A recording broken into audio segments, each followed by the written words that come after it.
Hi friends, welcome to Pendems kitchen.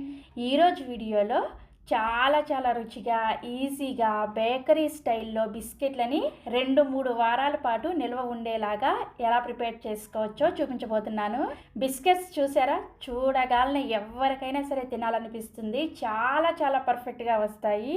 ఇక నేను చెప్పబోయే చిన్న టిప్స్ పాటిస్తూ వీడియోని చివరి వరకు చూసి తప్పకుండా ట్రై చేయండి. ఇంతకుముందు నేను హాఫ్ మూన్ బిస్కెట్లు ఉంటాయి కదా, ఆ బిస్కెట్లను పోస్ట్ చేసినప్పుడు చాలామంది ట్రై చేసి మంచి ఫీడ్బ్యాక్లు ఇచ్చారు. ఈ వీడియోను కూడా స్కిప్ చేయకుండా చివరి వరకు చూసి తప్పకుండా ఈ బిస్కెట్లను కూడా ట్రై చేసి చూడండి. మీ ఇంట్లో వాళ్ళందరూ కూడా ఇష్టపడతారు.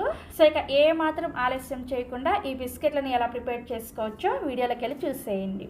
ఈ బిస్కెట్లను ప్రిపేర్ చేసుకోవడం కోసం మిక్సీ జార్లోకి 1/4 కప్పు చక్కెరని వేసుకోండి. ఈ చక్కెరని బాగా మెత్తటి పౌడర్ లాగా గ్రైండ్ చేసుకోవాలి. ఈ 1/4 కప్పు చక్కెర అనేది 1 కప్పు చక్కెర పొడి వస్తుంది అనమాట.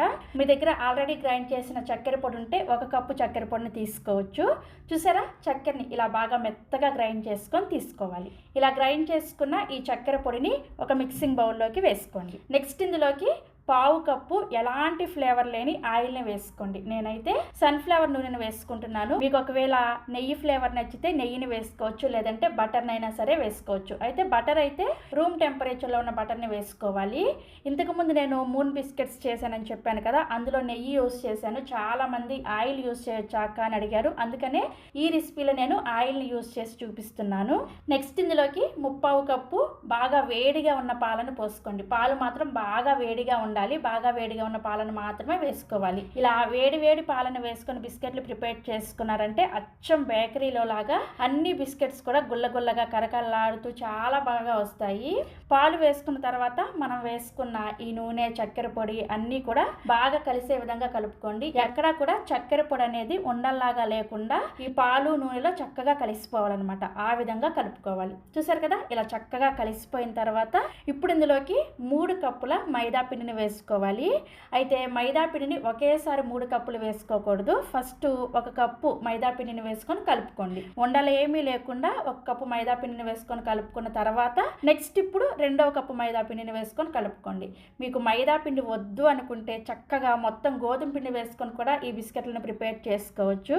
అయితే గోధుమ పిండి వేసుకొని ప్రిపేర్ చేసుకుంటే బిస్కెట్లు టెక్స్చర్లో కొంచెం డిఫరెన్స్ ఉంటుంది, కానీ టేస్ట్లో ఎలాంటి డిఫరెన్స్ ఉండదు. మైదా పిండి హెల్దీ కాదు, గోధుమ పిండితో కావాలి అనుకుంటే చక్కగా మీరు గోధుమ పిండితో హ్యాపీగా ప్రిపేర్ చేసుకోవచ్చు. సో ఈ విధంగా 2 కప్పుల మైదాని వేసుకొని కలుపుకున్న తర్వాత ఇప్పుడు 3వ కప్పు మైదా పిండిని ఒకేసారి వేసుకోకుండా ఫస్ట్ సగం మైదా పిండిని మాత్రమే వేసుకోండి. సగం కప్పు మైదా పిండిని వేసుకొని మొత్తం అంతా కూడా కలిసే విధంగా కలుపుకున్న తర్వాత ఇప్పుడు ఇందులోకి మిగిలిన 1/2 కప్పు మైదా పిండిని కూడా వేసుకోండి. ఇప్పుడైతే దీన్ని స్పూన్తో కలపడం కష్టం అవుతుంది అనమాట, ఎందుకంటే ఇది కొంచెం గట్టి పడుతూ ఉంటుంది కదా. అందుకని మీ చేతి వేళ్లతోనే ఈ పిండిని బాగా కలుపుకోండి. ఈ బిస్కెట్ల కోసం పిండిని అరచేత్తో అస్సలు కలపకూడదు. నేను ఇక్కడ మీకు వీడియోలో చూపిస్తున్నాను కదా, ఇలా చేతి వేళ్లతోనే కలుపుకోవాలి. చపాతీ పిండిలాగా గట్టిగా పిసికి కలిపారంటే మాత్రం మీకు బిస్కెట్లు ఇక నేను చూపించబోయే విధంగా పర్ఫెక్ట్గా రావన్నమాట. చేతి మునివేళ్లతోనే పిండిని బాగా కలుపుకోవాలి. ఇక్కడ నేను చెప్పినట్లుగా ఎగ్జాక్ట్గా కనుక కొలతలను తీసుకున్నారంటే కరెక్ట్గా మీకు 3 కప్పుల మైదా పిండి అనేది సరిపోతుంది. కొంచెం అటు ఇటుగా ఎక్కువ తక్కువ ఏమైనా తీసుకున్నారంటే మాత్రం మీకు మైదా పిండి అనేది ఎక్కువ తక్కువ పట్టొచ్చు అనమాట. అందుకని ఇక్కడ నేను చూపించిన ఎగ్జాక్ట్ కొలతలను ఫాలో అయ్యారంటే మీకు బిస్కెట్లు పర్ఫెక్ట్గా వస్తాయి. సో ఈ పిండిని కలుపుకునేటప్పుడు ఇందులోకి చిటికెడంత ఉప్పుని అలాగే 1/2 టీ స్పూన్ దాకా యాలకుల పొడిని కూడా వేసుకొని కలుపుకోండి. ఉప్పుని అలాగే యాలకుల పొడిని ఖచ్చితంగా ఈ స్టేజ్లోనే వేసుకొని కలుపుకోండి. మీరు ముందే వేసుకున్నారనుకోండి, మనం ఇందులో వేడి పాలు పోసుకున్నాం కదా, పాలన్నీ కూడా విరిగిపోతాయి అనమాట. అందుకని పిండి ఇలా పాలల్లో బాగా కలిసిపోయిన తర్వాత మాత్రమే ఉప్పుని అలాగే యాలకుల పొడిని వేసుకొని కలుపుకోవాలి. ముందే వేసుకొని కలుపుకోవద్దు. సో పిండి ముద్దను చూసారు కదా, ఇలా కలుపుకున్న తర్వాత మీకు నేను పిండి టెక్స్చర్ చూపిస్తున్నా చూడండి. పిండి ముద్దను ఇలా కొంచెం విడిగా చేసామంటే ఈ విధంగా పగిలినట్టుగా లేయర్స్ లాగా కనిపించాలన్నమాట. ఈ విధంగా పిండిని కలుపుకోవాలి. ఇలా కలిపిన తర్వాత పిండి ముద్ద మీద మూత పెట్టేసి ఒక్క 10 నిమిషాల పాటు పక్కన పెట్టుకోండి. సో 10 నిమిషాల పాటు పిండి నానిన తర్వాత పిండిని మళ్ళీ ఒకసారి కలుపుకోండి. కలుపుకున్న తర్వాత ఇప్పుడు ఈ పిండి ముద్దలో నుంచి కొంచెం పిండి ముద్దను తీసుకొని కొంచెం పెద్ద సైజులోనే పిండి ముద్దను తీసుకోండి. చపాతీ లాగా రోల్ చేసుకోండి. మరీ పలచగా కాకుండా మరీ మందంగా కాకుండా మీడియం సైజులో ఉండే విధంగా ఈ చపాతీని రోల్ చేసుకోవాలి. అప్పుడే మీకు బిస్కెట్లు పర్ఫెక్ట్గా వస్తాయి. మరీ మందంగా రోల్ చేసుకున్నారనుకోండి బిస్కెట్లు మెత్తగా వచ్చేస్తాయి. అదే మరీ పలచగా ప్రిపేర్ చేసుకుంటే మరీ గట్టిగా బిస్కెట్లు వచ్చేస్తాయి అనమాట.